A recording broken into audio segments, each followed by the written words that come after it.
கண்ணு ஒன்றாகாது, வெறும் வாய் மட்டும் கூடும். பெல்ஸ் பால்சின்றது இந்த சைடில் இருந்து போகிற நரம்பு இருக்குது. இது வரும்போது பார்த்தீங்கன்னா பெல்ஸ் பால்சி.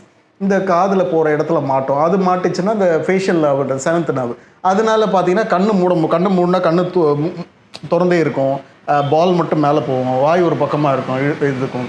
அது நீங்கள் ஃபிசியோ நல்லா ஹெல்ப் பண்ணும். ஃபிசியோ நீங்கள் வித் ஒரு நியூராலஜிஸ்ட் ஒரு மேபி ஒரு பிரெட்னிசோலானா தட் இஸ் ஆன்டிவைரல் ட்ரக்ஸ்னு சொல்லி ஏசைக்கிள் இதெல்லாம் அவங்க ப்ரிஸ்கிரைப் பண்ணுவோம். பண்ணிவிட்டு அந்த நீங்கள் மெடிசன் எடுத்துகிட்டு பேரலாக ஃபிசியோ ஹெல்ப் பண்ணிங்கன்னா சூப்பராக ரெக்கவர் ஆகும். கடற்கரை ரெக்கவர் ஆகும். ஒரு சில பேர் ஒருத்தர் வந்திருந்தார், ஒரு முகப்பேரில் ஒரு பெரிய அவர் 15 வருஷம் ஆச்சு பெல்ஸ் பால்சி வந்து அப்போ பார்க்காம இன்னி வரைக்கும் அவரால் கண்ணை மூட முடியல. ஒருத்தர் இப்போ இந்த வீடியோ பார்த்தா அவரே கேட்பார், இதை வேறு சொல்லிட்டீங்களா என்ன சேர்த்தேன், பட் பேர் சொல்லலை. அவருக்கு வந்து பார்த்தீங்கன்னா கிட்டத்தட்ட 15 வருஷம் ஆச்சு. இன்றைக்கி அவர் வந்து பார்த்தீங்கன்னா வாய் ஒரு பக்கம் இருக்கும், கண்ணு சரியாக மூட முடியாது.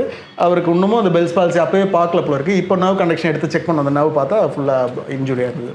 அப்போ அது சுத்தமாக வர வாய்ப்பே இல்லை. ஸோ அது ஏர்லியாக வரும்போது சில பேருக்கு பார்த்தீங்கன்னா ட்ரீட்மெண்ட் எடுக்கலனா கூட 21 நாள் அதுவே ரெக்கவர் ஆகிடும். சில பேர் இந்த கோல்டு கிளைமேட் போகும்போது ஒரு ஏசிங் நேரம் ப்ளோ இருக்கவங்களுக்கு அந்த இடத்துல அந்த நர்வ் அஃபெக்ட் ஆகி இன்ஃபெக்ஷன் ஆகி அந்த முகவால் வரும்.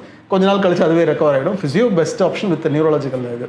ஸோ பாருங்கள், அது ட்ரைஜமல் நியூராலஜியாவாக இருந்ததுன்னா அது என்ன லைன் ஆஃப் இதுன்னு பார்க்கணும். அதில் அந்த வாஸ்குலர் போய் அழுத்தி அந்த நர்வ் அழுத்தி அதனால் வர பெயினான்னு பார்க்கணும். அது வந்து இது நல்லா இருக்குது, அக்யூபஞ்சர் நல்லா இருக்குது, நல்ல ரிசல்ட்ஸ் ஆக்சுவலி. அதாவது சர்ஜரி இல்லை பண்ண முடியாது, பண்ணாலும் ரெக்கவரி இருக்காதுன்ற சுச்சுவேஷன் நீங்கள் தாராளமாக நேச்சுரோபதி ட்ரை பண்ணலாம். தேங்க்யூ.